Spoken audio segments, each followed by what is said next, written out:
कि मेरे प्यारे बच्चों, आज हम वर्ग अष्टम के लिए हिंदी में प्रथम पाठ कविता का प्राणी वही प्राणी है कविता पाठ का अध्ययन करेंगे, अनुसरण करेंगे। अगर आप इस कविता को भलीभांति संपूर्ण ढंग से समझ नहीं पाते हैं तो इसके लिए मेरा मोबाइल नंबर इसमें दिया गया है, उस पर आप संपर्क कर सकते हैं और लाइन बाई लाइन, पंक्ति बाई पंक्ति आप हमसे समझ सकते हैं। अभी मैं प्रयास करूंगा कि इस कविता का भावार्थ, इस कविता को संपूर्ण ढंग से, व्यवस्थित ढंग से आपको समझाने का प्रयास करो। तो इसमें प्राणी वही प्राणी है। यहाँ पे उस प्राणी की बातें की गई है कवि के द्वारा कि वह प्राणी कुछ उदाहरण स्वरूप, अर्थात कुछ उदाहरण भी दिया गया है, जैसे शीतल जल से दिया गया है। प्राणी, मनुष्य तो सब होता है, मनुष्य तो सभी हैं, इस सृष्टि में जितने भी आए हैं वो सभी मनुष्य हैं। वास्तव में मनुष्य कौन वास्तव मनुष्य है, अर्थात हमारा जन्म क्यों हुआ है, ऐसे भी कबीर जी ने भी कहा है, कबीर जी के द्वारा भी कथन है कि कबीरा जब हम पैदा हुए जग हंसे हम रोए, ऐसी करनी कर चलो कि हम हंसे जग रोए।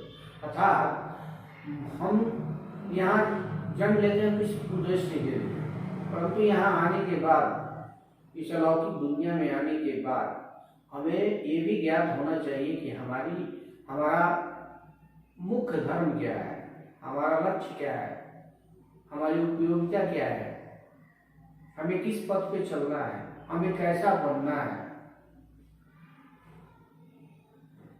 किससे प्रेरणा लेना है, किसे गुरु बनाना है, किसका गुरु बनना है, कैसा पुत्र बनना है, अर्थात संबंधों को कैसे निभाना है, राष्ट्र से कैसे प्रेम करना है, समाज से कैसे सद्भावना का भाव रखना है। अर्थात संपूर्ण तथाकथित मानव का जितना भी धर्म होता है, मनुष्य का जितना भी धर्म होता है, मानस रचित, अर्थात धर्म से विपरीत एक भी धर्म न हो उसे मानव कहा जाता है, मनुष्य कहा जाता है। अर्थात वैसे मनुष्य को मनुष्य कहा जाता है जो धर्म से के पथ पर चलता है। तो इस कविता में वैसे प्राणी, वैसे मनुष्य के बारे में तथाकथित है, लिखी गई है, जिसका आज श्रवण करेंगे, पढ़ेंगे, अध्ययन करेंगे। यहाँ भवानी प्रसाद मिश्र के द्वारा रचित इस कविता में पंक्ति है कि तपित को स्निग्ध करे, प्यासे को चैन दे, सूखे हुए अधरों को फिर से जो बैन दे, ऐसा सभी पानी है, लहरों के आने पर काई सा फटे नहीं, रोटी के लालच में तोते सा फटे नहीं, प्राणी वही प्राणी है। एक बार फिर से हम लोग इस पंक्ति का श्रवण करते हैं कि तपित वो स्निग्ध है, तपित वो स्निग्ध करे, प्यासे को चैन दे, सूखे हुए अधरों, अधरों का अर्थ होता है ओष्ठ, फिर से जो बैन दे, लहरों के आने पर काई सा फटे नहीं, रोटी के लालच में तोते सा हटे नहीं, प्राणी वही प्राणी है।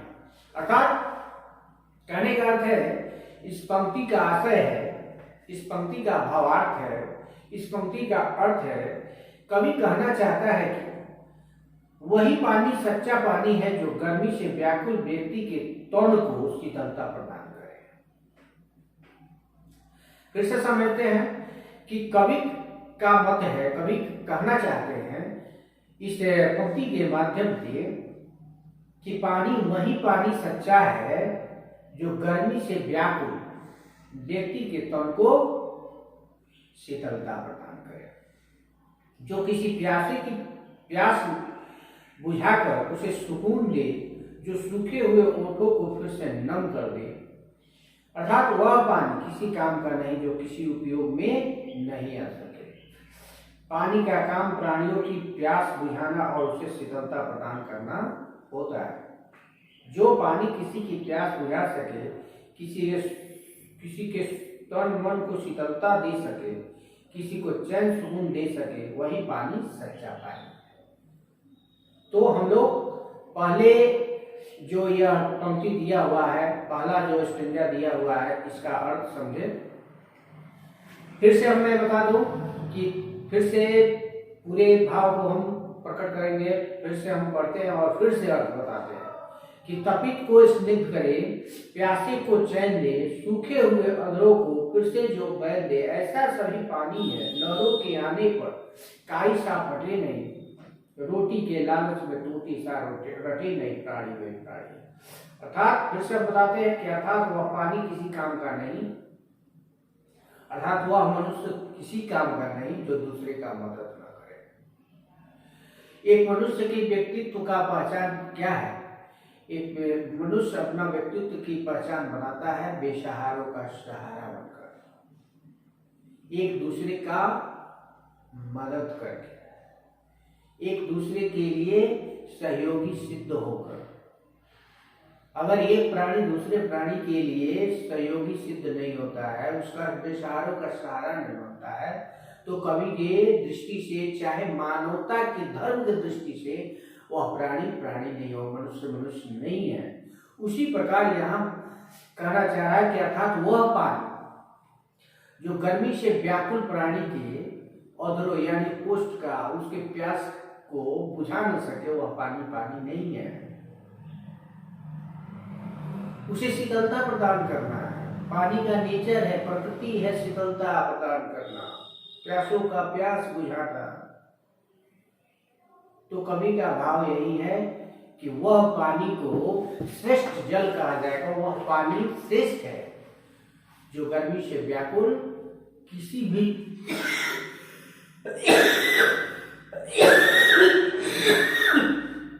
जीव का प्यास बुझाए, व्याकुल मन को शांत कर दे, उसे स्वच्छ पानी, निर्मल पानी और सत्य पानी कहा जाएगा, सत्योचित पानी कहा जाएगा। अर्थात वह प्राणी जो दूसरों के काम आए, बेसहारों का सहारा बने, दिन दुखियों की सेवा करे, उसको ही प्राणी कहा जाता है। समझे? दूसरा है कि लंगड़े को पांव और लूले को हाथ दे, सत की संभार में मरने तक साथ दे, बोले तो हमेशा सच, सच से हटे नहीं, झूठ के डराए से हरगिज डरे नहीं, सचमुच वही सच्चा है, प्राणी वही प्राणी है। माथे को फूल जैसा अपने चढ़ा दे जो, रुकती सी दुनिया को आगे बढ़ा दे जो, मरना वही अच्छा है प्राणी का वैसे, और दुनिया में टूटा नहीं कोई प्राणी बड़ा नहीं, कोई प्राणी छोटा नहीं।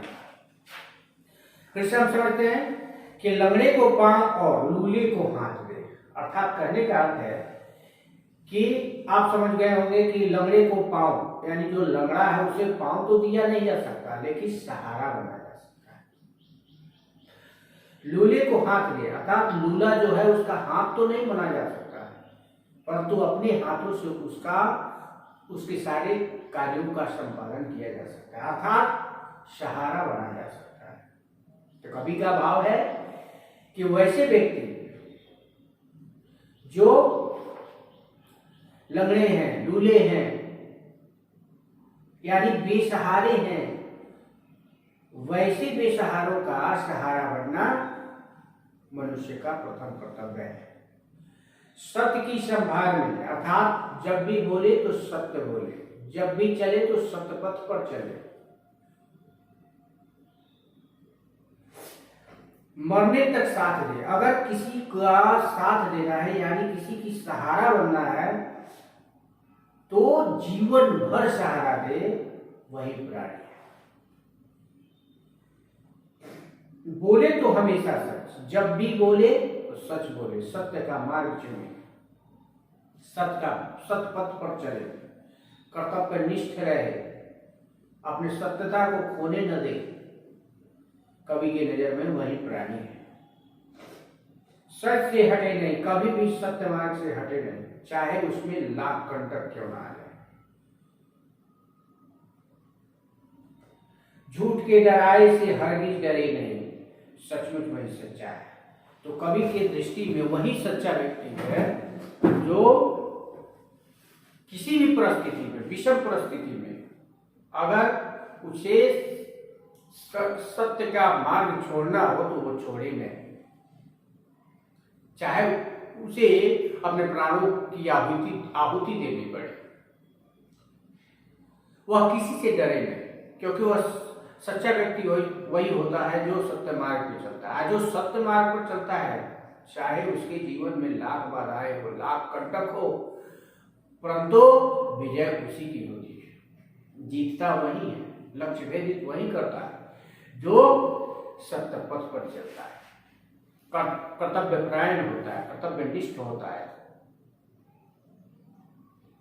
सत्य का आचरण करता है, सत्य बोलता है। तो कवि के नजर में वही सचमुच में वही सच्चा है जो किसी से डरे नहीं, सत्य पथ पर चले, सत्य बोले, सत्य कर्म करे, वही सच्चा व्यक्ति है, सच्चा मनुष्य है, सच्चा मानव है। तीसरा स्टेंजा है कि माथे को फूल जैसा अपने चढ़ा दे जो, रुकती सी दुनिया को आगे बढ़ा दे जो, मरना वही अच्छा है प्राणी का वैसे हो, दुनिया में टोटा नहीं, कोई प्राणी बड़ा नहीं, कोई प्राणी छोटा नहीं। अर्थात ये बड़ा ही मानविक बातें हैं, ये सोचने वाली बातें हैं। ये जो पंक्ति दिया गया है इसमें बहुत सारे रहस्य छुपे हुए हैं। ये मानविक पंक्तियां हैं, इसको ध्यान से समझेंगे कि माथे को फूल जैसा अपने चढ़ा दे जो, किस पे चढ़ा दे, कहाँ चढ़ा दे, समाज के लिए, राष्ट्र के लिए, अपनों के लिए, बेसहारों के लिए, दिन दुखियों के लिए, रुकती सी दुनिया को, अर्थात दुनिया को, अगर दुनिया में घोर अंधेरा छाया हुआ है, चारों तरफ अंधकार ही अंधकार है, कहीं उजाले का नामो निशान नहीं है, तो वह मनुष्य जो रुकती सी दुनिया को आगे बढ़ा दे, अर्थात अपने कर्तव्य परायणता से, अपने सत्यनिष्ठ कर्तव्य परायण होने और सत्य कर्मपथ पर चलने से वह दुनिया को आगे बढ़ा दे। मरना वही अच्छा है, अर्थात वह मनुष्य जो अपने कर्म के बल पर इस दुनिया को नई दिशा, नई दशा और दिशा बदल दे, वह सच्चा मनुष्य है। कवि का कहना है कि मरना वही अच्छा है। यहाँ जन्म लिए हैं, ये मृत्यु भूमि है, मृत्यु भूमि है, यहाँ मरना सबको है, जो जन्म लेता है उसको मरना है, चाहे वो जड़ हो चाहे चेतन हो। कवि का कहना है कि मरना वही अच्छा है, यानी मरना तो सबको है। तो मैंने पहले भी बताया है कि कबीर का भी ये मानना है, कबीर भी कहे हैं कि कबीरा जब हम पैदा हुए जग हंसे हम रोए, ऐसी करनी कर चलो कि हम हंसे जग रोए।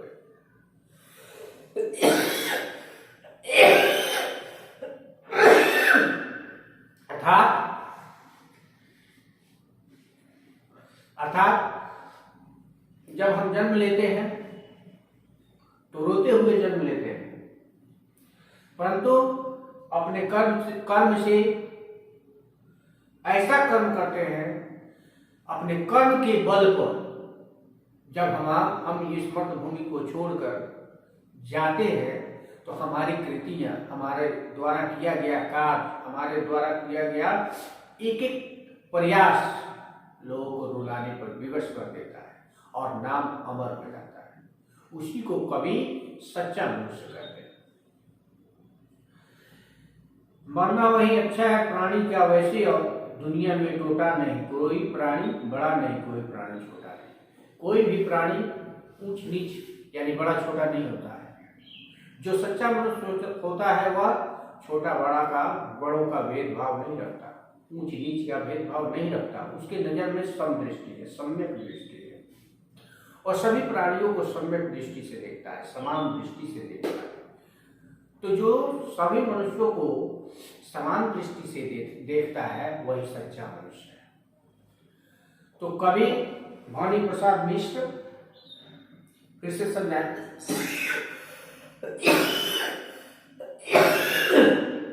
उसी को सच्चा मनुष्य मानते हैं जो कर्तव्य पथ पर सत्य मार्ग पर चलता है, बेसहारों का सहारा बनता है, दिन दुखियों का किनारा बनता है, दुनिया को नया दशा और दिशा देता है,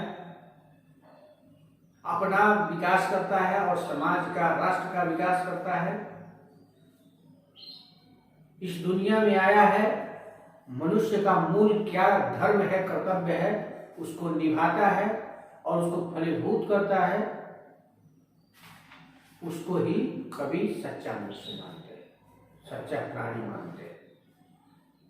तो आज हम लोग इस कविता का रसस्वादन किए, पढ़े, अध्ययन किए। मुझे आशा है कि आप लोग इसको देखेंगे, अध्ययन करेंगे, पढ़ेंगे, और किसी प्रकार की शंका है तो मेरे मोबाइल नंबर पर आप फोन करके कहीं से भी अपने भ्रांति को दूर कर सकते हैं। धन्यवाद।